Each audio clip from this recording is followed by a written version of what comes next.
Muito boa tarde a todos.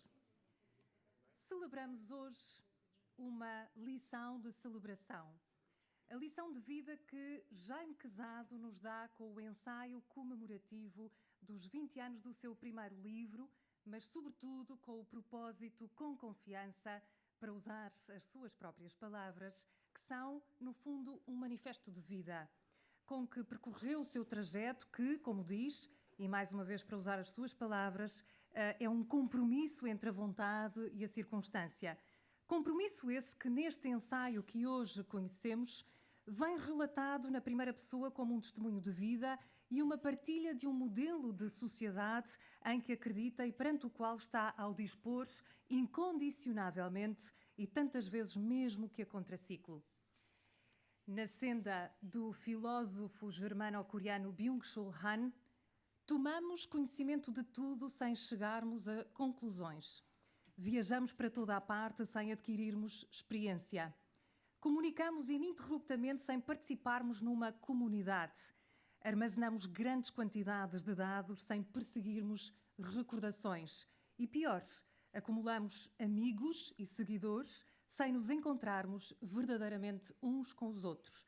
Ora, o que Jaime Quezado nos propõe com este ensaio, a contraciclo, e de resto com os 7 livros que ao longo de 20 anos publicou, desde o primeiro, o Novo Capital, é uma aposta radical nas pessoas, no pensar e no agir com as pessoas, no requalificar a sociedade a partir das pessoas, porque a evolução da sociedade, recorda-nos, depende da partilha em comunidade, de redes fortes com uma base sólida de colaboração, do sentido do encontro como contributo para uma dimensão coletiva.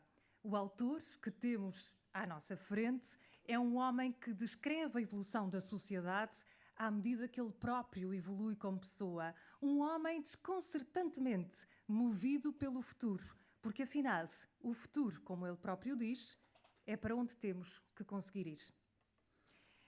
Tenho o maior gosto de ter comigo em palco 3 ilustres cidadãos que vão olhar para este ensaio, para esta lição de celebração. Como vê, Armindo Monteiro, Presidente da Confederação Empresarial de Portugal, Catarina Milagre, Advogada de Direito Público, e Isabel Jonet, Presidente da Federação Portuguesa dos Bancos Alimentares contra a Fome e do Banco Alimentar contra a Fome de Lisboa. Em boa verdade, dispensam apresentações, mas antes de iniciarmos esta conversa que vai olhar, fazer um close-up a esta lição de celebração, convosco, Jaime Quezado. Muito bem. Muito bem, muito boa tarde a todos, agradecer a presença de todos. Isto é, de facto, um momento de encontro. Eu chamei a este momento um momento especial de todos, porque acho que este projeto coletivo que temos feito há alguns anos é um projeto de todos, todos nós contribuímos e partilhamos.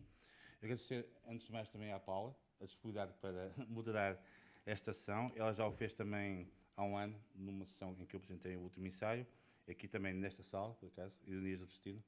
Estivemos cá há um ano, estamos hoje, é sinal de que estamos vivos e estamos confiantes. E agradecer ao meu amigo Armindo, que conheço há muitos anos, dos tempos da ENS, e atual Presidente da CIP, uma pessoa que dispensa apresentações, à Catarina Milagre, que é uma jovem promissora, na área do direito ambiente, mas também na área da intervenção cívica, e, portanto, nós precisamos também do contributo dos jovens, e é importante tê-los aqui connosco, e à Isabel Jonet, que dispensa apresentações, é uma pessoa que tem feito um trabalho fantástico na luta pela uma cidade mais aberta. Eu vou ler alguns excertos deste ensaio que vocês têm aí convosco, eu fiz questão de o trazer e de disponibilizá-lo, porque no fundo é também um testemunho deste nosso percurso coletivo e, portanto, acho que é uma referência daquilo que, de certa forma, viemos aqui hoje discutir. Vou ler 3 ou 4 parágrafos, não mais, porque, obviamente, viemos aqui também muito para ouvir os nossos convidados e para estarmos juntos e conversarmos. Todos temos um percurso feito de momentos, de contextos, uns melhores, outros piores. O nosso percurso é muito o reflexo das opções que fazemos, das relações que estabelecemos, das situações com que nos confrontamos e dos desafios com que nos acabamos por deparar. Ter um percurso é assumir uma responsabilidade positiva para com a sociedade e afirmar a vontade de participar e ter um contributo que possa ser reconhecido como válido para o bem-estar coletivo. Como disse há um bocado a Paula, e eu vou, de certa forma, reiterar as palavras dela, o meu percurso é um compromisso entre a vontade e a circunstância. Tem sido ao longo destes 20 anos de publicação de livros e ensaios. De facto, faz agora 20 anos que eu publiquei o meu primeiro livro, O Novo Capital. Já tenho uma colaboração escrita na área da imprensa há muitos mais anos, mas há 20 anos decidi, de certa forma, dar o passo maior, que é trazer a lume um livro que, de certa forma, retratou um pouco aquilo que foi a minha experiência desses anos. E, portanto, assumo o meu percurso, neste contexto, como um exercício de liberdade individual, num contexto de integração aberta em sociedade. Para além dessa assunção de liberdade individual, e por facto de estarmos aqui, isso é a demonstração disso, assumo também a opção de dar testemunho desse percurso, porque podia não fazer, né, naturalmente, e podia, de certa forma, fechar-me também na minha base pessoal, mas entendo que é importante nós darmos testemunho daquilo que é a nossa vivência, o nosso percurso, e podemos partilhá-lo com os outros. O testemunho que aqui hoje se deixa é também um manifesto.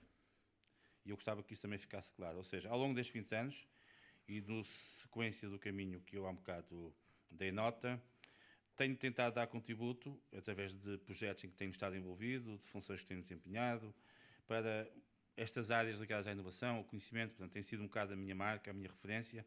Acho que são áreas absolutamente críticas para o desenvolvimento do país. São áreas onde nós fizemos, nos últimos 20 anos, progressos que são indesmentíveis, mas são áreas onde também há muito a fazer e, portanto, há aqui também uma avaliação crítica que temos que fazer com pessoas, como sociedade, e, de certa forma, este percurso que eu tenho feito do ponto de vista de contribuição cívica também é feito nesse sentido. Um aspecto muito importante tem a ver com a confiança. Aliás, este ensaio, como a Paula também já teve ocasião de dizer, divide-se, este breve ensaio, que não podia deixar de ser, isto é uma lição de salvação e, portanto, não podia deixar de ser, tem 3 momentos, além da questão dos 20 anos, tem aqui 3 tópicos fundamentais. A questão do sentido do propósito, que eu acho que é fundamental, e temos falado muito disso em contextos muito diversos. Nós, como pessoas, temos um propósito individual, nós, como organizações onde trabalhamos, temos um propósito coletivo, e nós, como sociedade, também temos um propósito coletivo. E depois, a questão da confiança. Eu acho que, de facto, a confiança é um fator absolutamente crítico nos tempos que correm, porque, dadas as situações que nós temos nos dias de hoje, em termos de mundo internacional, mundo nacional, questões socioeconómicas, socioestratégicas, há, de facto, aqui um certo desfazamento entre aquilo que é a confiança que nós gostávamos de ter e a confiança que nós temos. E, portanto, é, de facto, importante a questão da confiança. E, portanto, eu acho que, de facto, a confiança é absolutamente crítica para que a nossa sociedade evolua.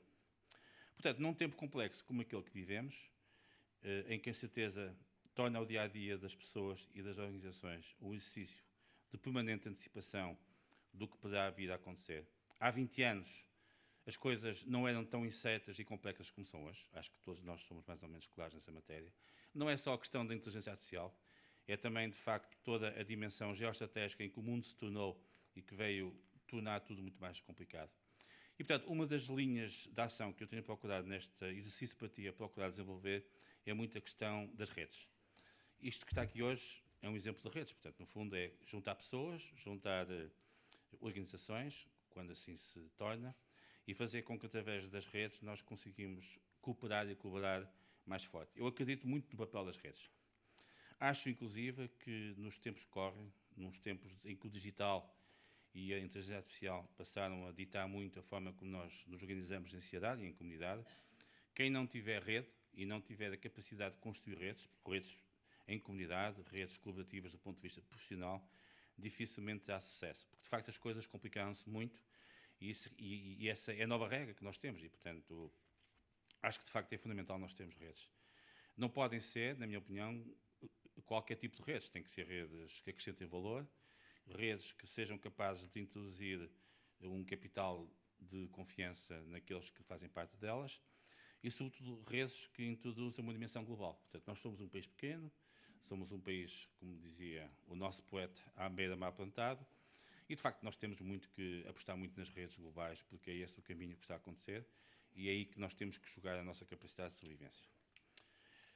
Quando há cerca de 5 anos e meio foi decidido, com um conjunto de amigos, criar a plataforma colaborativa SK, Sharing Knowledge, de que muitos dos presentes fazem parte, em pleno início da pandemia. Eu, aliás, aqui neste ensaio pus o em 2 vezes, de propósito, não foi erro de escrita, porque acho que o em, de facto, retorna muito um tempo em que nós tivemos, ou seja, a pandemia foi há 5 anos, mas as pessoas já nem se lembram do que é que foi a pandemia. De facto, era um tempo em que nós estávamos todos fechados, dificilmente tínhamos capacidade de comunicação, e na altura, com um conjunto de pessoas amigas, que já conhecia há muitos anos, achámos que era interessante criar um pequeno grupo de WhatsApp, que seria uma espécie de plataforma colaborativa de partilha de informação, de conhecimento. A situação foi evoluindo e hoje o grupo consolidou-se como um espaço aberto de comunicação, de partilha, de organização de sessões e, sobretudo, de criação de rede, que é disto que nós estamos aqui a tratar hoje. E, portanto, juntar pessoas, criar e reforçar um sentido de comunidade, partilhar ideias e conhecimento, fazer do encontro um ponto de partida e de chegada, é, de facto, algo que eu acho que nos dias de hoje é cada vez mais importante. Só assim conseguiremos, de forma tranquila e inteligente, dar razão de ser à identidade que construímos e à ambição em que acreditamos. O meu editor não está aqui hoje, pelo menos ainda não chegou. Isto é um trabalho também dele, porque, de facto, ele, ao longo destes 20 anos, fez parte deste percurso conjunto. E, portanto, eu gostava de, para terminar, dizer que este continua a ser o nosso caminho. E como ele diz, o Paulo Faustino, que de facto tem sido um amigo e um editor ao longo destes anos, que isto seja um bom motivo para continuarmos a acreditar com convicção nos nossos ideais. Mais uma vez, muito obrigado a todos por estarmos aqui hoje e que consigamos manter vivo o nosso espírito. Está bem? Muito obrigado.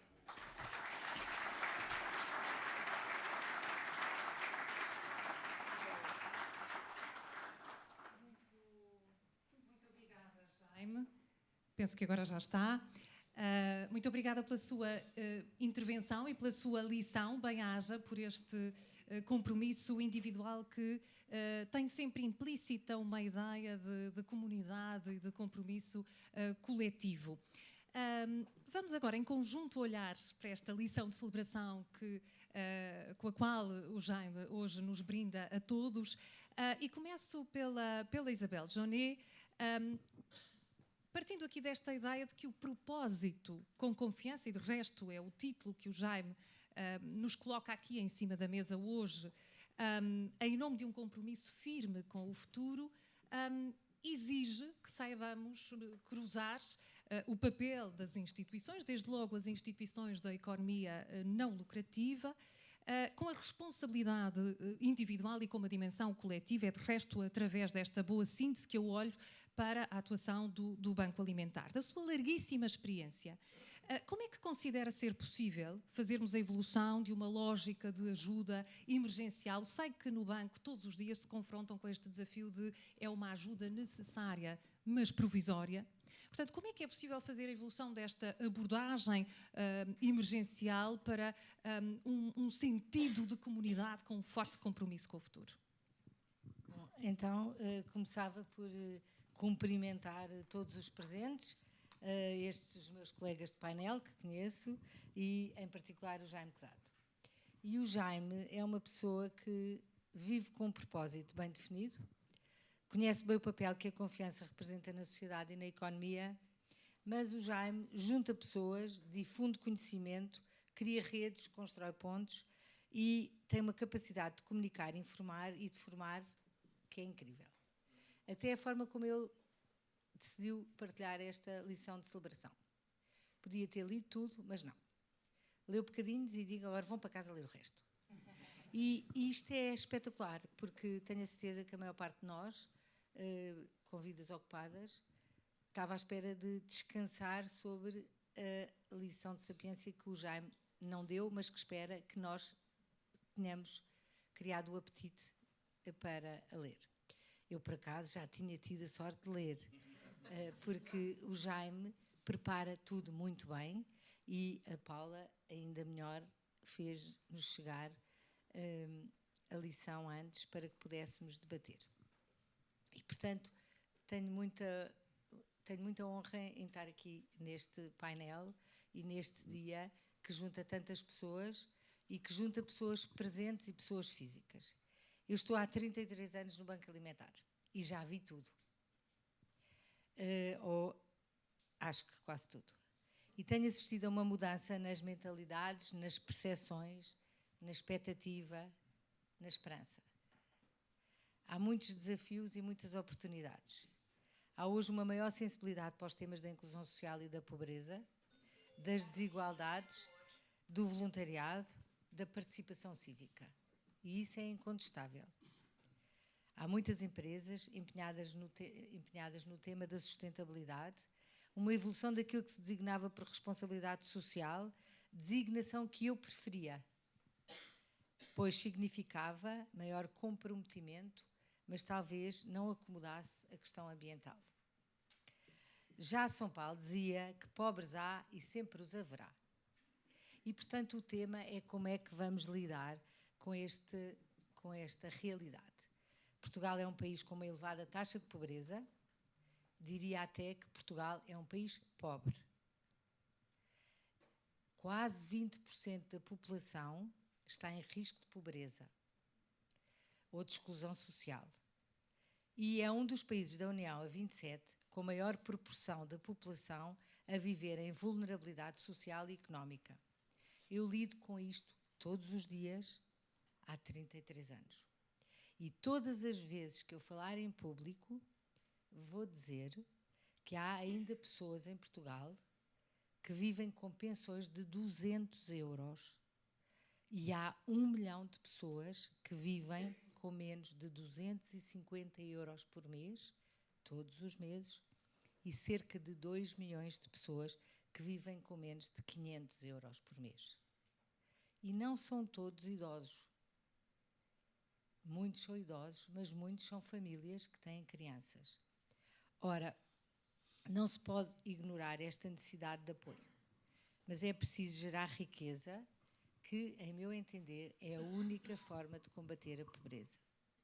E, portanto, quando nós vemos desafios como aquele que o Jaime nos lança, e a pergunta da Paula, é como é que vamos passar de uma lógica assistencialista para uma lógica em que cada um tem um papel ativo na sociedade. E uma lógica de impacto duradouro. E de agente produtivo, onde as pessoas têm o seu lugar.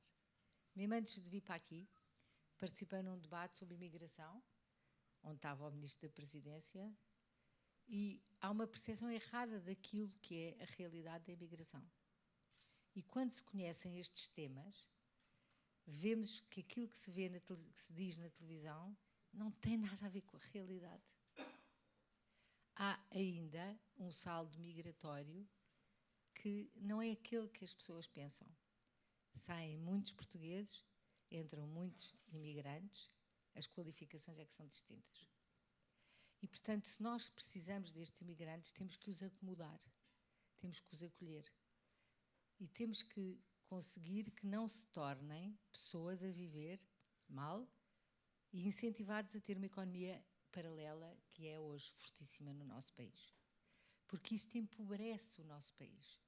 Então, quando me perguntam o que é o teu maior sonho, eu digo sempre, é fechar o Banco Alimentar. E isto significa que não seria necessário, porque todas as pessoas tinham aquilo que necessitam para viver condignamente e para fazer com que as suas famílias tenham uma vida digna. Porque vivemos numa sociedade onde há confiança e onde não se perde o propósito da vida. Muito bem, Isabel, muito obrigada. Vamos passar aqui a palavra à Catarina Milagre, com um foco no seu artigo regular no Jornal de Negócios, que tem este chapéu temático extraordinário, Ouro, Incenso e Birra, e olhando para o último artigo de 18 de setembro, em que a Catarina refere: o futuro depende de diálogo, coragem, reflexão e ação consciente.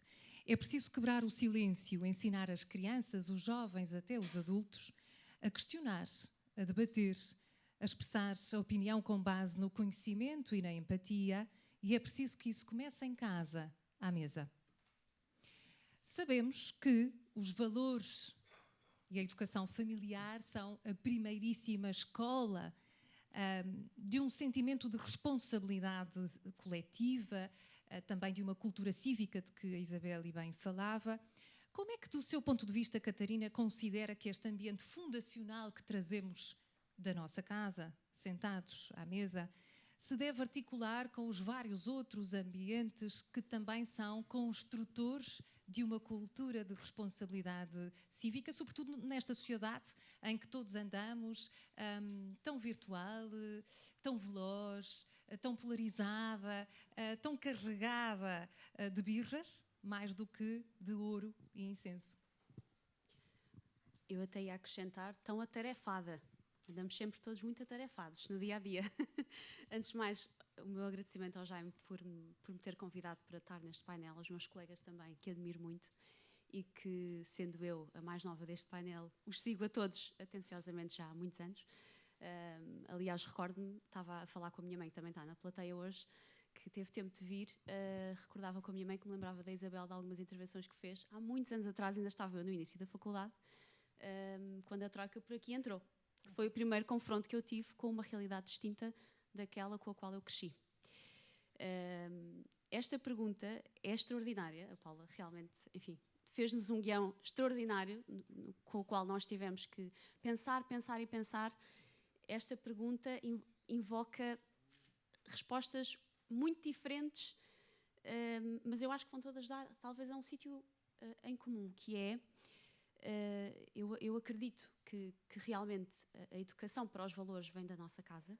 A sociedade portuguesa é tradicionalmente calada, ou seja, eu escrevi este artigo e depois de o escrever e dele estar na rua recebi muitas mensagens de muitos pais das mais variadas idades, desde pais que já têm netos, filhos muito adultos, a pais que têm filhos muito jovens, todos com a mesma preocupação, que é, parece que estamos a dispersar, ou seja, temos muita informação externa, mas nunca estivemos tão sós. E eu acredito que aquilo que nos liga, e aquilo que a Paula também menciona na pergunta, que me parece ser a resolução, são as relações interpessoais.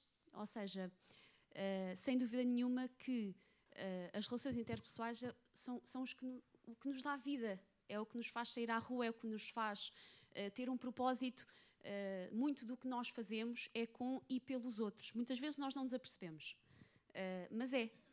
E eu acho que, tendo crescido e tendo tido a possibilidade de crescer numa sociedade com e sem redes sociais, há uma reformulação que eu acho que também tem que acontecer, que é, hoje em dia nós já não temos uma dinâmica com a qual eu ainda cresci muito, que era a dinâmica só dos pais e dos filhos, em que depois surge a televisão e parecendo que não, ainda há um certo controle na informação que é passada pela televisão, porque, bom, estamos todos no mesmo sítio. Mais tarde surge a internet e com a internet surge um mundo imenso de informação imediata, não filtrada, e com ela vêm as redes sociais e com ela veio agora aquilo que chamamos de inteligência artificial, generativa ou não, assim ela está na nossa vida.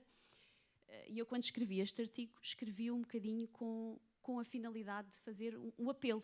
No Também fim, uma boa provocação, não é? Sim, no fim aquilo que fiz foi um apelo que foi nós temos que nos habituar que a nossa vida com a qual crescemos mudou.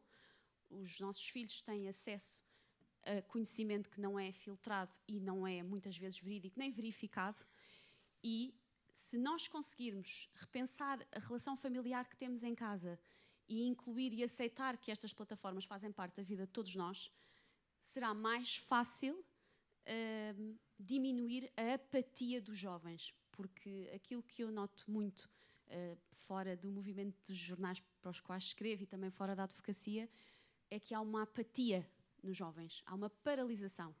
E, na minha opinião, a paralisação advém muito deste disparar de informação que tem uma possibilidade de ser conversado se o for, primeiramente, em casa, à mesa, com abertura, com empatia e com respeito. E isto torna-se mais premente conforme os filhos também crescem, porque quando entram na adolescência e primeira adultez já têm alguma autonomia de pensamento e é preciso também respeitá-los nas suas opiniões. E eu escrevi este artigo muito num apelo de temos que filtrar realmente a forma como atuamos no nosso dia-a-dia e como nos movemos e pensar muito na discussão, no debate, sim, mas com empatia, com respeito e com ligação. E acho que se esta coordenação for possível entre a relação que temos com os nossos filhos em casa, o que a escola representa, que é o conhecimento, a investigação, a curiosidade, e conseguirmos, de certa forma, filtrar com o respeito e o espaço que os jovens, depois adultos também, merecem ter, a informação que lhes chega, é mais provável que consigamos chegar a eles do que se proibirmos temas falados à mesa. Muito bem, estaremos a promover e a treinar-nos para uma cultura de diálogo. Muito obrigada, Catarina. Armindo Monteiro, o compromisso a que eu estou sempre permanentemente nesta ligação com esta lição de celebração que o Jaime nos desafia hoje e, portanto, este compromisso e esta ideia de compromisso com o futuro leva-nos para uma lógica de mobilização, mas também de responsabilização, quer dos indivíduos, quer das empresas. Como é que o presidente da CIP, que, se os meus indicadores não estiverem desatualizados, que representa mais de 150 mil empresas, que empregam perto de 2 milhões de colaboradores, sendo responsáveis por um volume total de negócios que representa mais de 70% do PIB nacional, como é que o presidente da CIP, para retomar a ideia, entende que esta responsabilidade deve ser assumida pelas empresas? Falamos ou devemos falar de um novo modelo de organização, de governance, também para ir a algumas das ideias que o próprio Jaime partilha? Obrigado, Paulo, pela questão. É uma questão que me parece, de facto, excelente, conforme já referiu a Isabel e a Catarina. É fácil, quando temos boa preparação, é fácil nós conseguirmos estruturar o pensamento.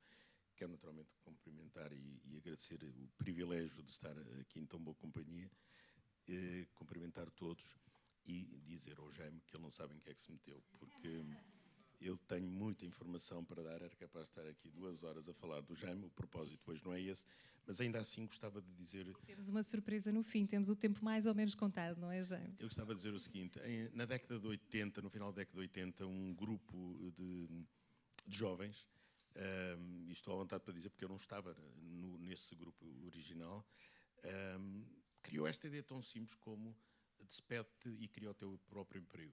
Uma ideia peregrina. Com isto quis lançar o empreendedorismo, uma palavra muito mal compreendida na altura e até mal pronunciada. E começou-se muito a falar de espírito empreendedor.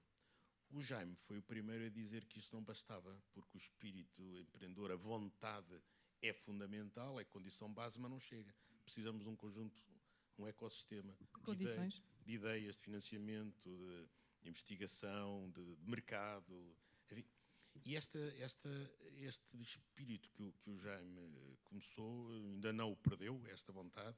Ele e outros, hoje poderíamos aqui homenagear tantos que, de facto, e só falo naqueles que já partiram, com exceção do Jaime, só faltam os que já partiram. O Diogo Vasconcelos, o João Vasconcelos, o Paulo Nunes de Almeida, enfim, e outros. Mas não vale a pena, agora temos é que, de facto... enfim... Do Jaime, o que é que eu queria dizer? E queria dar os parabéns, primeiro, por ter razões para celebrar.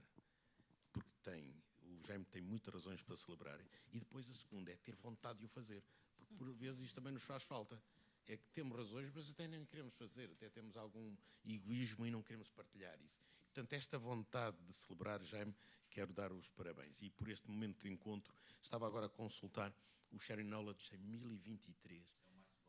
Qual é... Houve-se mais. Exatamente. Qual é, de facto, esta capacidade do Jaime, no fundo, de criar esta evangelização apenas nestas ideias simples, que é do propósito. E aqui do propósito... Tão aparentemente simples, tão aparentemente simples. Esta ideia do propósito, que é uma coisa tão simples, que pessoas e organizações, naturalmente, têm que ter o propósito. A ideia daquelas instituições que não justificam a sua existência, limitam-se apenas a existir, é algo verdadeiramente fascinante. O que não seria uma confederação empresarial que é, pronto, é a CIP, agora tem que existir. mais nada, não tem que fazer nada. Teria a missão facilitada ali o Rafael Rocha, que é o nosso diretor-geral, também mais um produto da Engie. Ou seja, esta ideia de nós todos os dias precisarmos justificar, termos um propósito, e esse propósito que hoje o Jaime coincidiu de nos trazer aqui, pessoas que aparentemente não têm uma relação no dia-a-dia, mas encontram aqui, de facto, uma energia e uma vontade de não se prostrarem. E esse sentimento de prostração é talvez o pior, e estou a começar a responder à questão. A sociedade portuguesa, o pior que porventura pode ter é o sentimento de prostração. Não há nada a fazer. Estamos a crescer pouco na economia, paciência. Estamos a crescer abaixo do nosso potencial, paciência. Somos pobres, não faz mal, somos honrados. É esse o sentimento que, de facto, nos passaram durante muito tempo. E, portanto, uma falta de ambição. Falta de ambição e, sobretudo, esse sentido, muitas vezes, até a começar pelas elites, que nós já tivemos uma elite fabulosa que ficou conhecida por vencidos da vida, les battus de la vie, apenas por este propósito. Não há nada a fazer. Vamos, de facto, fazer aqui um almoço, um jantar, bem bebido, bem almoçado, bem jantado, mas só fazer uma tertúlia sobre a discussão. Nada de nos envolvermos para transformar as coisas. Esta ideia que a Isabel Joanet não sei o que é que está a fazer, então agora lançou-se a criar esta ideia de um projeto. Não, basta constatar de fora que há um problema. Quer dizer, se nós fôssemos todos assim, o que é que não seria? E por isso este sentimento que o Jaime expevita em nós, que é no fundo dar-nos informação, é um bocadinho aquilo que, não quero agora ir para uma função bíblica, mas recordam-se todos da parábola dos talentos. Há os talentos, e agora há uns que aproveitam os talentos, que fazem, e outros que, por exemplo, recebem os talentos, mas não se preocupam com mais do que isso. E o Jaime tem sempre esta capacidade para dar realmente instrumentos para que cada um tire as suas reflexões. Normalmente o Jaime não condiciona a reflexão. O Jaime é bastante tolerante, é bastante democrata nesse sentido, e isso também tem a ver com o segundo ponto que ele refere aqui, que é o imperativo da confiança. A confiança é naturalmente algo absolutamente fundamental. Porquê? Porque uma sociedade pode naturalmente ter ambição, mas se não tiver confiança, mas antes da confiança, se não tiver colaboração, se não tiver compromisso, pode ter toda a ambição do mundo, não vai resolver Não nada. concretiza. Nós estamos há alguns dias, porventura, de conhecer uma greve geral. Está anunciada a CGTP, o GT, a fazer uma greve geral. Alguém pergunta quais é que são os sobressaltos cívicos, o retrocesso civilizacional que o Código do Trabalho está, porventura, a provocar para haver esse sobressalto cívico. Será que tem a ver com algumas questões que estão lá que são absolutamente inócuas? Inócuas. Portanto, esta ideia que nós hoje temos, que é efetivamente não, as palavras nós não as medimos e, portanto, todas têm um significado e uma expressão. Sobressalto cívico, retrocesso civilizacional. De que é que estamos a falar? Continuamos a ter o Código Laboral mais conservador da Europa. Numa Europa onde nós estamos inseridos, nós não somos perigosos capitalistas. Nós somos por economia de mercado, mas naturalmente com o sentido de responsabilidade social. E esta ideia desta ideia da responsabilidade, eu queria dizer duas coisas muito simples. Nós temos que aprender a ser mais líderes e menos patrões. Nós somos muito patrão ainda. Somos ainda muito patrão. E precisamos aprender a ser mais líderes. Líderes no sentido de inspirar, no sentido de partilhar projetos, no sentido de criar aquela energia, o tal salário emocional que se fala. E isso não é um patrão que o consegue, é um líder empresarial. E se nós conseguirmos aglutinar em projetos essa vontade, estaremos com certeza a contribuir para algo que é absolutamente essencial, que é todos nós em conjunto conseguirmos crescer. Portugal faz mal se barricar numa luta de classes. Esta ideia de que alguém para ter algo tem que retirar a outro, ou seja, tem que ser uma soma zero, não nos vai levar a lado nenhum. Temos que naturalmente fazer crescer a economia e, fazendo-a crescer, partilhar mais. Esse é o sentido da responsabilidade que as empresas têm que ter. E é esse que naturalmente nós estamos muito convencidos que é o caminho da prosperidade.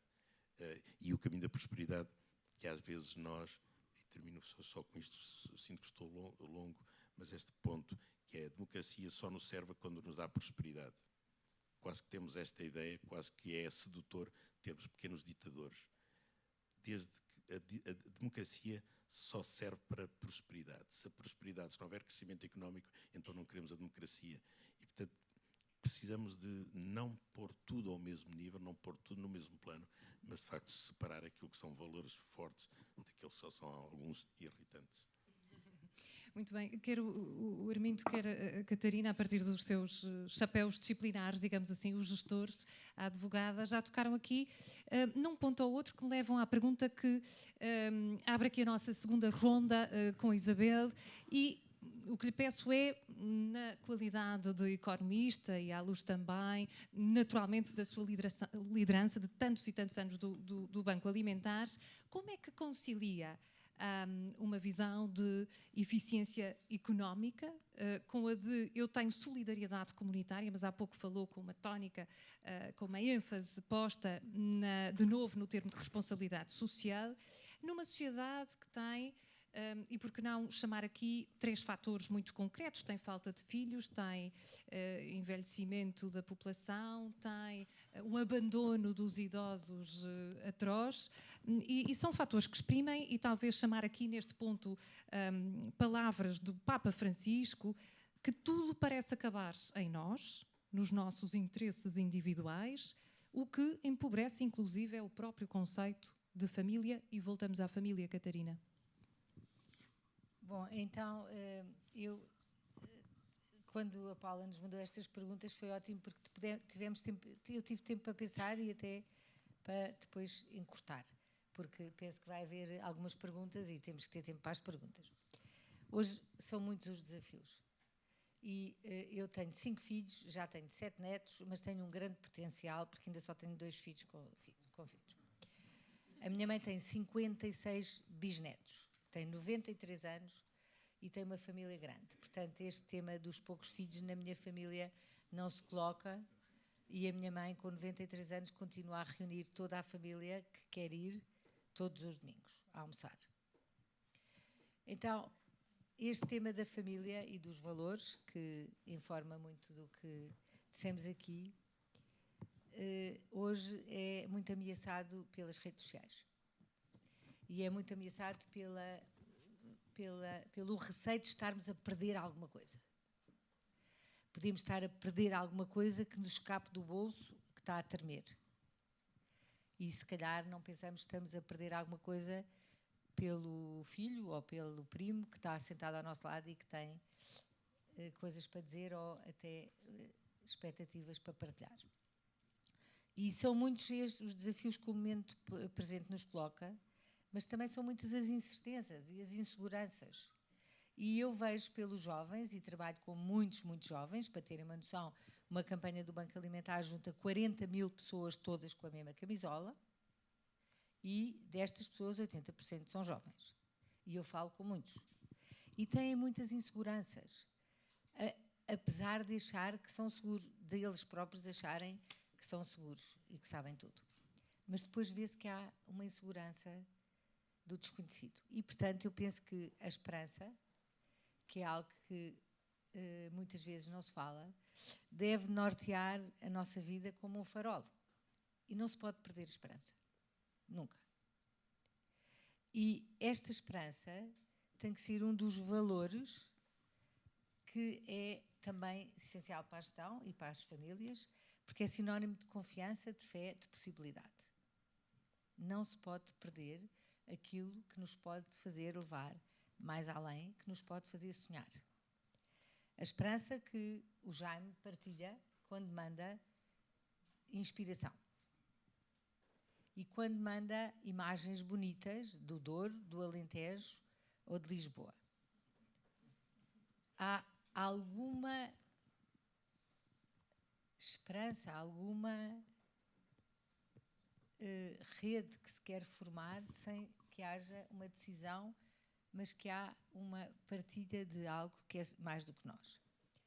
E esta esperança que devemos transmitir a todos quando se cruzam connosco, na família, no trabalho, nos amigos, mas sobretudo pela forma como vivemos, e que o Jaime dá bom testemunho disso, mas que às vezes basta ter um sorriso e passa uma vida inteira nova para o outro com quem nos cruzamos.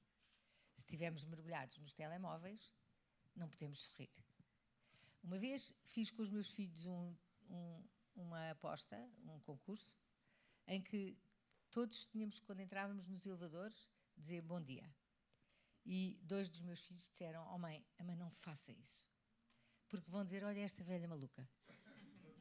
E eu fiz isso, e o meu quarto filho é que ganhou. Porque, apesar de tudo, ele não levava o telemóvel na mão, mas levava no bolso. E isso fez com que as pessoas com quem ele trabalhava, e no prédio onde trabalhava, passassem a olhar para ele de uma maneira diferente. Porque era alguém que olhava. Não tinha o telemóvel na mão e só levantava os olhos. Olhava. Então, eu sou muito otimista. E é certo que há imenso egoísmo, mas há hoje uma noção muito mais concreta de que é possível juntar a eficiência económica com a necessidade de uma solidariedade ativa. E muitos destes jovens que me aparecem estão mais hoje focados neste Think Global Act Local e querem ter uma intervenção nas comunidades. E eles criam uma pressão nas empresas para onde vão trabalhar. Hoje temos um enorme peso do voluntariado corporativo. Eu gosto mais do voluntariado de empresa, porque esta palavra corporativo mexe um bocadinho comigo e, portanto, não gosto tanto destes interesses corporativos, mas o voluntariado de empresa é hoje quase obrigatório, e no Banco Alimentar temos diariamente empresas com jovens, e a seguir à pandemia houve muitas empresas que conseguiram levar os colaboradores de volta ao trabalho presencial, começando por uma ação de voluntariado no Banco Alimentar. E empresas grandes, departamentos inteiros. Então, estes jovens criam uma pressão para que instituições, que às vezes até são cinzentas, como o Banco de Portugal, tenham um voluntariado regular, porque estes jovens querem ter um propósito e não admitem não participar. O Papa Francisco também disse, e cito como a Paula citou, disse propriamente aos jovens que a nossa vida é uma peregrinação, uma jornada que nos empurra para além de nós mesmos. E por isso há que criar essas condições, aproximando o mundo real do mundo virtual, em que muitas pessoas hoje vivem, mas onde só navegam. A única coisa que fazem é navegar num mundo que não é realmente real. E, portanto, nunca vivem de forma plena. E parece-me que não se pode perder a oportunidade de, nas famílias, mas nas empresas, nos grupos, mostrar que nós somos seres humanos e não somos máquinas. Não se pode perder a oportunidade de viver de forma plena. Pegando aqui um bocadinho nesta dimensão da juventude que tocámos, passando ao Armindo agora. Previsivelmente passaria à mais jovem do painel, mas vou passar ao Armindo, porque a confiança no futuro também, no fundo, está materializada numa percepção de que o progresso se possa repartir, de que há ascensão social, de que os rendimentos das famílias acompanham o crescimento e a evolução da economia. Pergunto ao Presidente da CIP, mas também ao mais jovem líder num determinado momento de uma empresa cotada, a Compta, lembremos disso. Quais são os critérios fundamentais para preservar, para consolidar o talento nas diferentes gerações? Falamos muitas vezes do talento jovem, eu pergunto, em tom provocatório, do talento nas várias gerações. Obrigado, Paula. Foi mais uma pergunta de grande reflexão e obrigado por esta possibilidade, de facto, de inverter aqui os papéis. E, portanto, a Catarina passar o microfone, portanto, acho ótimo. 4 questões, exatamente, Catarina. 4 questões que me parecem muito essenciais. A primeira é esta ideia intergeracional, que, de facto, o sistema de reformas, o sistema de ter uma reforma, se nós perguntarmos aos nossos avós, ou se ainda tivéssemos a possibilidade de perguntar aos bisavós e perguntássemos o que era esta reforma, não saberiam responder. Nós temos esta ideia que a reforma existiu durante toda a vida, não existiu. Começou com algo que se chamou Casa do Povo e depois começou então com a Segurança Social. Mas é recente. Mas quando foi instituído, a esperança de vida era de 67, 68 anos, que é exatamente hoje a idade da reforma. Significa que as pessoas tinham pouco tempo para usufruir e o sistema estava seguro. O que quero introduzir é o seguinte, é suposto, ainda bem, a esperança de vida aumentou e aumentou consideravelmente. E nós temos hoje a capacidade, com uma pirâmide demográfica totalmente invertida, de continuar a ter 20, 30 anos sem trabalhar e receber uma reforma, quando é um ativo para mais que um passivo, ou seja, um ativo para mais que um reformado. Esta reflexão é uma reflexão, esta ideia intergeracional, temos que a pôr em cima da mesa. Para nós termos solidariedade intergeracional, não podemos fazer como alguns maus partidos políticos que não falam disto, porque há 3,2 milhões de pensionistas em Portugal e não se pode falar nesse tema porque isto assusta eleitoralmente. Mas falar a verdade, falar com coragem, é isto, é dizer, temos que repensar esse sistema, porque senão vamos ter uma taxa de substituição de 38%. Significa que vamos ter 38% como primeira reforma do último salário que tivemos. Ou seja, vamos viver mais tempo, mas mais miseravelmente. Estamos a criar uma nova geração de pobres. Por isso, para nós começarmos com esta solidariedade intergeracional, precisamos, desde logo, ter isto bem claro. A segunda razão é a ideia de passarmos à nova geração que a vida não nos deve nada. Não há nada pior que nós passarmos um sentimento que tudo está devido. Não, a vida não nos deve nada. Esta ideia de nós conseguirmos equilibrar direitos e obrigações de base, de casa, é fundamental. Se não tivermos esta ideia, se acharmos que a vida nos deve tudo e que tudo nos deve ser atribuído, somos uma... Enfim.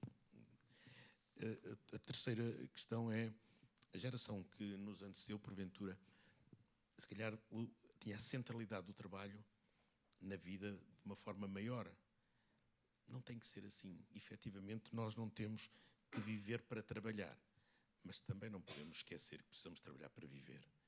Porque uma coisa é, de facto, que isso não seja central, mas outra coisa é que achemos que podemos dispensar, ou seja, os tais direitos e obrigações. Finalmente, e o último, tem a ver, uma vez mais, com liderança. Esta ideia da liderança, isto foi muito bem, na altura, pelo Churchill. Ele dizia, quando se falava aos jovens pilotos ingleses, que nunca tantos dependeram de tão poucos. Referia-se naturalmente a eles que vigiavam e patrulhavam os céus. Mas hoje no mundo e nas empresas e na sociedade também nunca tantos dependeram da decisão de tão poucos. E esses poucos podem ser céu ou inferno. E por isso o sentido da responsabilidade é um sentido de responsabilidade muito grande que naturalmente tem que ser vigiado. Muito bem, mais uma excelente reflexão. Agora sim passamos para a Catarina e mais uma vez a confiança, que é o pilar, o eixo de toda a nossa conversa. A confiança acaba por estar, sabemos, intimamente relacionada com a credibilidade, a idoneidade das mensagens, dos conteúdos, das informações que vemos serem transmitidos, mas também percepcionados sobre os grandes temas da agenda mediática. Que instrumentos, Catarina, legais é que considera poderem contribuir para desmascarar e responsabilizar eficazmente aqueles agonizantes fenómenos de greenwashing a que assistimos, que são, no fundo, uma verdadeira fraude de sustentabilidade e são uma ameaça grosseira a este ambiente de confiança de que hoje estamos aqui todos, enfim, a defender e a promover. Obrigada, Paula, por esta pergunta. Esta pergunta é-me muito próxima, não só pela natureza da minha profissão, e porque também já estive do lado das empresas que o fizeram e daquelas que preveniram. E, efetivamente, o efeito que o greenwashing tem é o mesmo efeito que as fake news têm, não é? Ou seja, nós estamos a comprar, neste caso, um produto que promete, na sua aquisição, que há um efeito de redução, imaginemos, de uma pegada carbónica, e isso depois não se verifica. Pronto. Atualmente, aliás, eu acho que nos últimos 2, 3 anos, muitos instrumentos jurídicos tentou-se chegar a algumas conclusões sobre algum tipo de legislação, não só preventiva, mas também proativa, ou seja, após a ação ser cometida. Eu acho que tem ajudado muito as empresas maiores, com mais nome no mercado, terem elas próprias tido a iniciativa de se chegar à frente e apresentarem, por exemplo, os seus relatórios de sustentabilidade, embora não o tivessem de fazer já. Isto é num nível absolutamente macro, não é? Nós estamos em casa e percebemos que as empresas fizeram isto. Mas no nosso dia-a-dia, nós somos contactados e se estivermos atentos, constantemente recebemos informação sobre as tarifas verdes. A TAP, por exemplo, já passou por isto há pouco tempo. Tinha uma tarifa, que era a tarifa verde, que se nós comprássemos a viagem com a tarifa verde, estávamos a contribuir para a redução da pegada de carbono no planeta. Mais tarde, a par com outras companhias aéreas, verificou-se que isso não era bem assim, porque não é assim que o ambiente funciona. Eu acho que passa muito, não só pela intervenção da regulação por parte de instrumentos não só do Estado, mas nós estamos na União Europeia e, portanto, a nível da União Europeia e também exteriormente, mas também da nossa própria consciência individual. Ou seja, nós também temos que ser capazes de olhar para as coisas e questionarmos, perguntarmos, mas isto é mesmo assim? Há muitos anos atrás, alguns movimentos de greenwashing começaram com os temas da alimentação, por exemplo, os temas do que é uma alimentação orgânica, o que é que são os adubos orgânicos e será que faz melhor e não faz melhor. Bom, a conclusão a que chegámos é que são realmente diferentes os alimentos orgânicos ou não orgânicos, mas não é por fazerem melhor ou não, é porque têm, como é que eu ia explicar, características que os compõem diferentes. E há alguns alimentos, por exemplo, de categoria orgânica, que até são mais lesivos por causa dos inseticidas que têm, do que aqueles que não são. Ora, há uma necessidade, penso eu, de educar e consciencializar as pessoas para isto. E eu acho que isso, quanto mais cedo começar, por exemplo, na escola, a escola é um ótimo ambiente onde se pode pôr, na minha opinião, os alunos a trabalhar em conjunto, porque acho que é assim que debatem as suas ideias e também sentem mais liberdade para ser quem são e para também adquirirem conhecimento. E nós, enquanto adultos, é um bocadinho questionarmos sobre o que está à nossa frente. Sobre, bem, mas se fosse assim tão fácil, será que ainda existia este problema? Se fosse assim tão decisiva a minha intervenção, será que sim?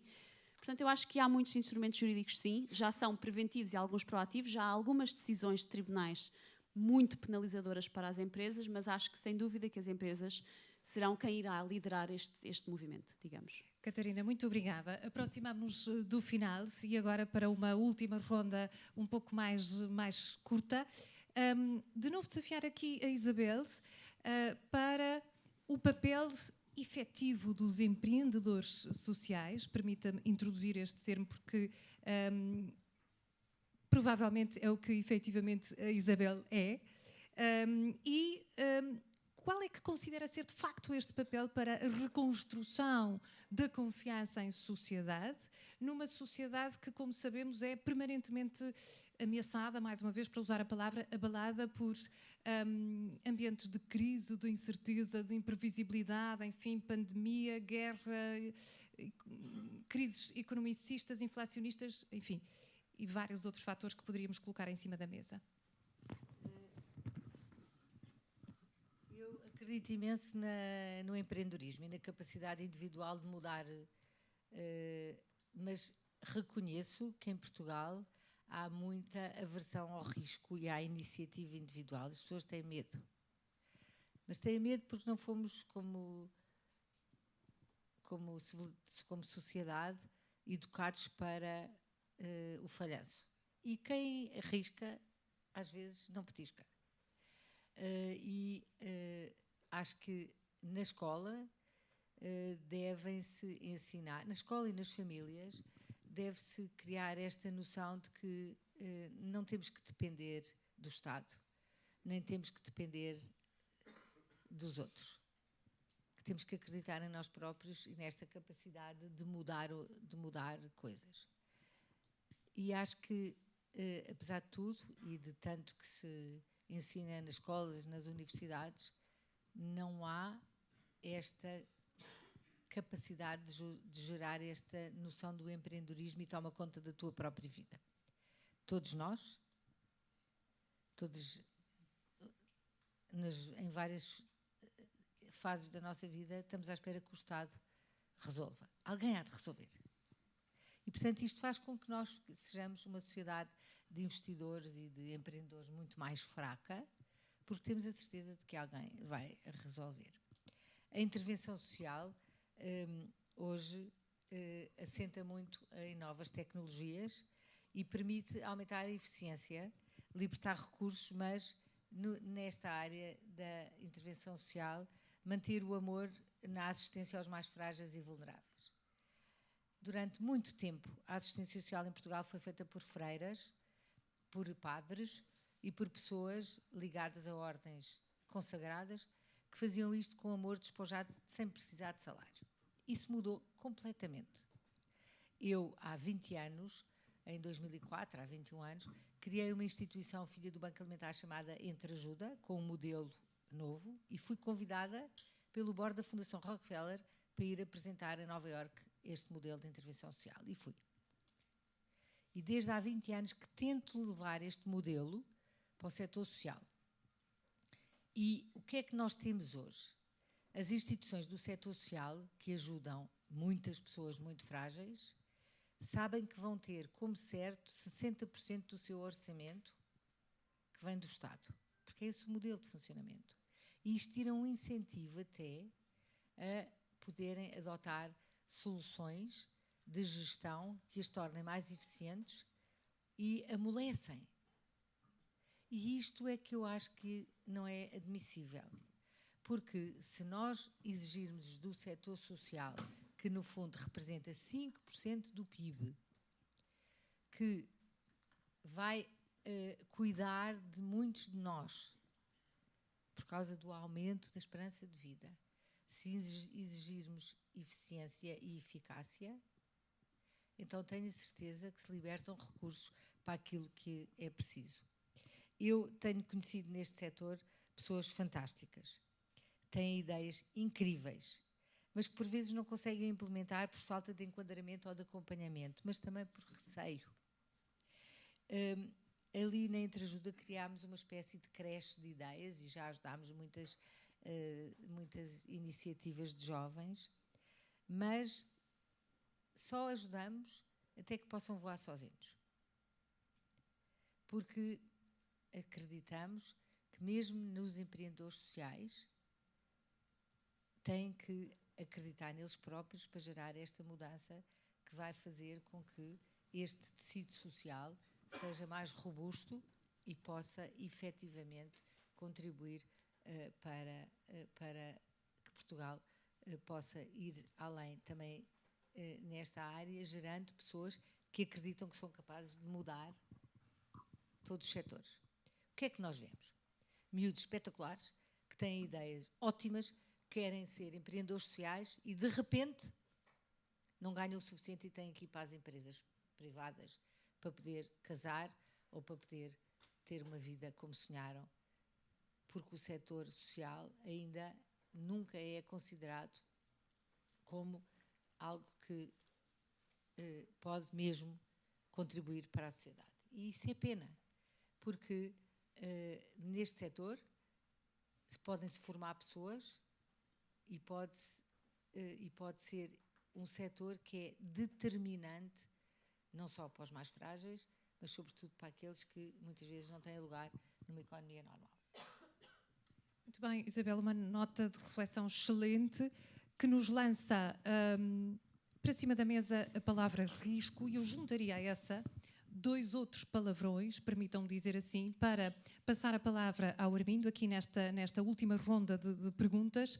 E esses 2 outros palavrões são inovação e criatividade, que, de acordo com o Jaime, constituem critérios de uma atitude de confiança em relação ao futuro e fator-chave na qualificação inclusive das cadeias de valores. Numa linha de interpretação deste ensaio, Armindo, do seu ponto de vista, como é que estes fatores, retomo inovação e criatividade, podem fazer e como no universo empresarial que representa para uma maior competitividade do nosso país face a esta Europa em que estamos?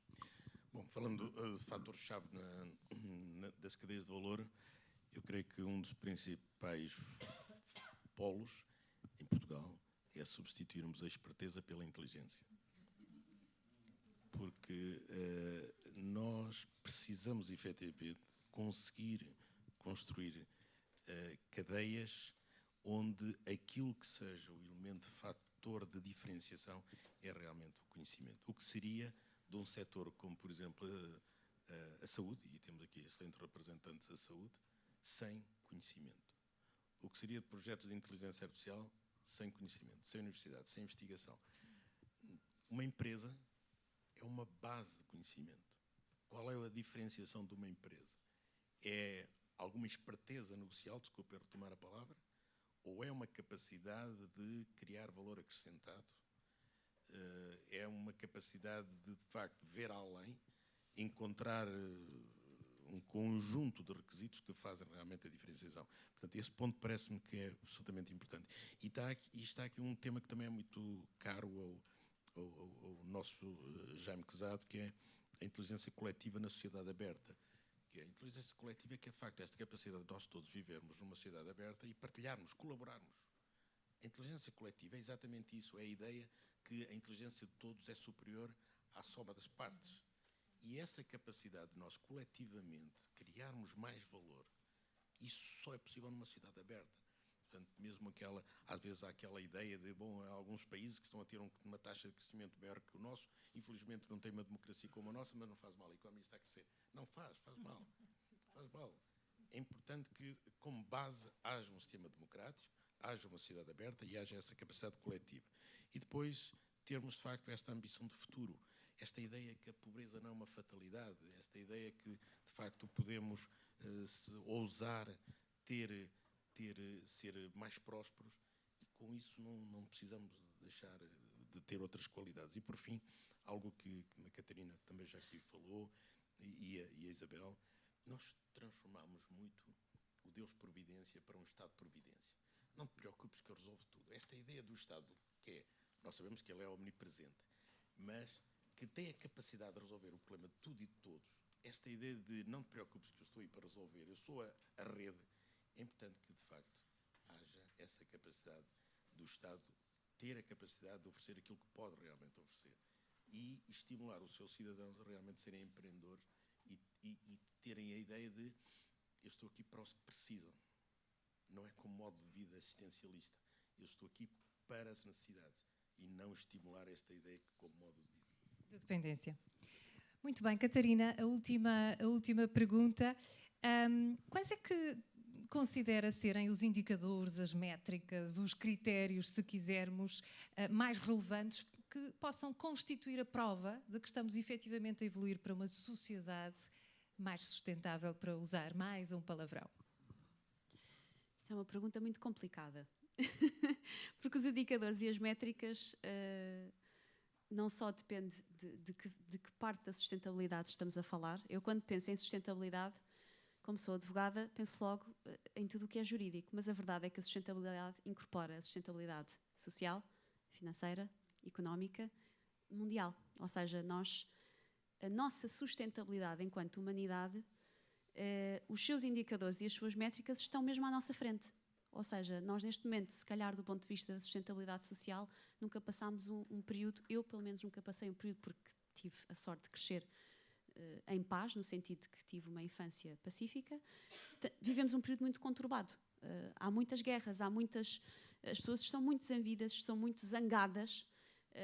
Há também da parte dos jovens que se calhar noutras gerações eram mais ativos, há uma apatia que se nota, eu própria noto na minha própria família, nos jovens muito mais jovens, isso também existe.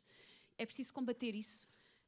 A nossa sustentabilidade, as nossas métricas ou indicativos vão tão longe quanto nós quisermos que eles vão. Ou seja, nós temos que ter ação, temos que ser presentes, temos que ter coragem de desafiar o status quo e entender que, no final do dia, todos nós somos a favor dos nossos direitos humanos, a favor de um planeta saudável, a favor de uma vida equilibrada.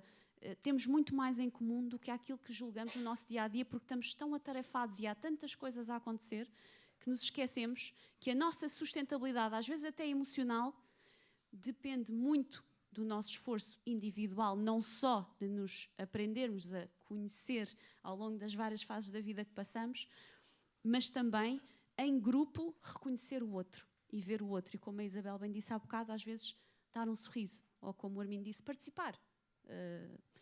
Fazer o que estamos a fazer aqui hoje, não é? Todos reservamos algum do nosso tempo e investimos para estar aqui pessoalmente, porque muitos de nós estamos no grupo que o Jaime já falou de 1023 pessoas, que é o máximo, onde há os mais variados temas, mas em que, na verdade, nós não nos estamos a ver. É por isso que hoje estamos aqui, é para que as indicações e métricas que a Paula tanto pergunta existam, é estarmos aqui.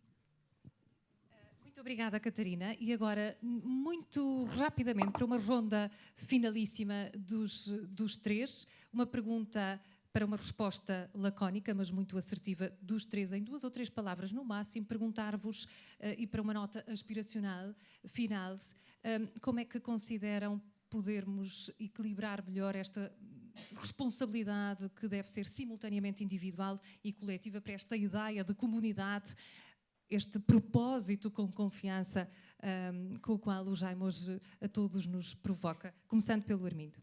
2, 3 palavras. Não, tenho que dizer mais, porque primeiro quero agradecer a qualidade das perguntas que fez, que nos permitiu dar respostas, mas foi a Paula que construiu esse guião das perguntas e, portanto, quero-lhe agradecer. A outra, nós só evoluímos quando resistimos à tentação de declarar inimigos, e isso parece-me que é importante. Declarar inimigos. Declarar inimigos. Quando resistimos à tentação, de declarar inimigos. Quando achamos Muito que bem. os outros são responsáveis de tudo e nós não temos responsabilidade de nada. Catarina? Eu acredito na ação e na presença. Eu acho que muito que nós nos conseguirmos concretizar depende muito da nossa ação e também da presença dentro de nós e também com os outros. Isabel? Vou usar este. Estão a cumprir as 2, 3 palavras, muito bem. Bom, eu Já estamos dentro do tempo. Se é mesmo assim, eu penso que basta pensarmos que fazemos parte uns dos outros e que somos corresponsáveis pelo bem comum e que só nos realizamos plenamente se acreditarmos nisto, se não vivemos isolados e se fazemos parte uns dos outros acreditando numa sociedade que assim é mais próspera. Muito obrigada, Armindo, Catarina, Isabel. Muito obrigada pelas vossas palavras tão ricas. Devo dizer-vos que foi um dos painéis nos quais tive mais gosto em estar, porque verdadeiramente senti que vieram com a lição estudada e refletida sobre tudo isso. Portanto, muito obrigada, muitos parabéns, muito obrigada pela presença de todos. Jaime, bem-aja por este propósito com confiança que a todos nos coloca aqui, no fundo, a pensar na possibilidade de gerarmos impacto duradouro, uma ambição pessoal que possa ter impacto social duradouro, com esta vista extraordinária nesta casa que nos acolhe, que também promove um diálogo entre os cidadãos e a cidade e a sociedade. Sei que temos uma surpresa e que nos remete para o sonho, talvez trazer mais uma vez um outro autor, José Tolentino Mendonça, que nos diz que a qualidade do futuro depende determinantemente da consistência do sonho. E mais não digo, porque o poeta é demasiado conhecido de todos nós. É um clássico. Vamos ouvir.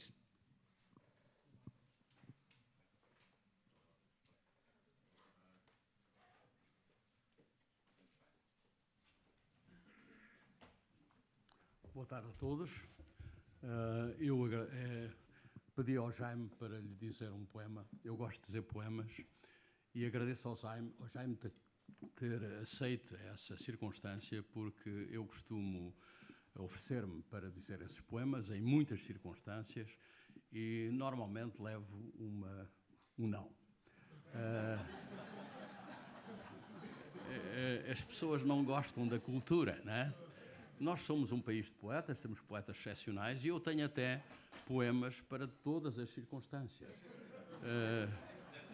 Não meus, porque eu não sou poeta, eu sou apenas um dizer. Aprendi um pouco com o João Vilaré a dizer poemas, não digo como ele, claro. E de facto, por exemplo, se o Armindo Monteiro me convidar, e já um dia me disse que ia convidar-me para dizer uns poemas, Eu posso dizer-lhe, por exemplo, um poema do Manuel Alegre, que é a canção para o meu amor não se perder no mercado da concorrência. Que é um poema lindíssimo do Manuel Alegre, dedicado às jovens, às mulheres. Portanto, eu vou dizer hoje um poema de homenagem ao Jaime, porque ele faz aqui um trabalho extraordinário. Por exemplo, está aqui a professora Maria Galito, no dia em que ela casou, disse-lhe outro poema completamente diferente, que é O Namoro, né? O Namoro do Viriato da Cruz, que é um poema lindíssimo. Né? Eu hoje vou tentar dizer, vamos lá ver se não me esqueço, se não me dá uma branca, vou tentar dizer Pedra Filosofal. Como sabem, a Pedra Filosofal é do António Gedeão, que foi um professor de Química, né, na sua vida civil, digamos assim, e gosto de dizer a Pedra Filosofal. Eu dizer poemas, quando eu estou até sozinho em casa, faz-me um pouco mais feliz, né? E, portanto, é uma forma de envelhecer serenamente, com os meus 80 e tal anos, poucos, 82 anos, né? De maneira que vou então tentar dizer a Pedra Filosofal e depois espero que no final todos me acompanhem na parte final do poema. Eles não sabem que o sonho é uma constante da vida, tão concreta e definida como outra coisa qualquer, como esta pedra cinzenta em que me sento e descanso, como este ribeiro manso em constante sobressalto, como estes pinheiros altos que em verde e ouro se agitam, como estas aves que gritam em babadeiras de azul. Eles não sabem que o sonho é vinha, fora é fermento, bichinho alacre e sedento que fossa através de tudo num perpétuo movimento. Eles não sabem que o sonho é ouro, é pincel, base, fuste, capitão, arco em ogiva, vitral, pináculo de catedral, contraponto de sinfonia, baixo, máscara grega machia, que é a retorta de alquimista, maca do mundo distante, rosa dos ventos infante, caravela quinentista, que é cabo da boa esperança, canela marfim, florete de espadachim, bastidor passo de dança, colombina e arlequim, passarola voadora, pala raios locomotiva, barco de proa festiva, alto forno geradora, filção do átomo radar, ultrassom televisão, desembarca em foguetão na superfície lunar.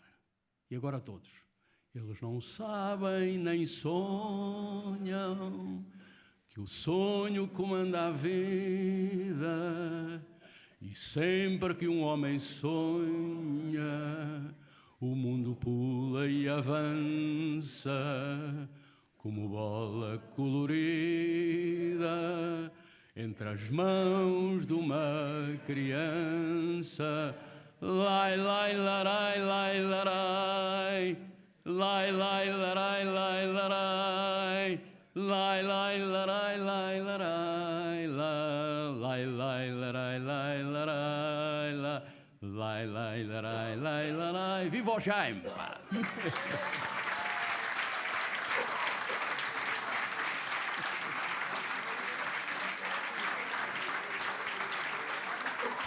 Muito obrigado, muito obrigado.